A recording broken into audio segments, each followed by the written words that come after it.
જામનગરથી સમાચાર જ્યાં રવિ મકવાણાના મૃત્યુ કેસમાં પિતાનો ચોંકાવનારો આરોપ। રવિની પત્ની અને તેના પ્રેમીએ હત્યા કરી હોવાનો આરોપ। રવિના પિતાએ પત્ની રિંકલ અને તેના પ્રેમી અક્ષય સામે ફરિયાદ નોંધાવી। મૃતક રવિ કાલાવડથી જામનગર આવી રહ્યો હતો।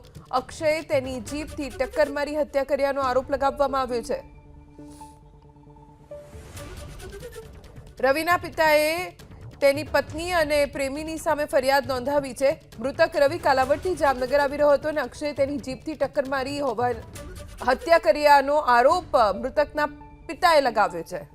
જામનગરથી સમાચાર જ્યાં રવિ મકવાણાના મૃત્યુ કેસમાં પિતાનો ચોંકાવનારો આરોપ। રવિની પત્ની અને તેના પ્રેમીએ હત્યા કરી હોવાનો આરોપ। રવિના પિતાએ પત્ની રિંકલ અને તેના પ્રેમી અક્ષય સામે ફરિયાદ નોંધાવી। મૃતક રવિ કાલાવડથી જામનગર આવી રહ્યો હતો।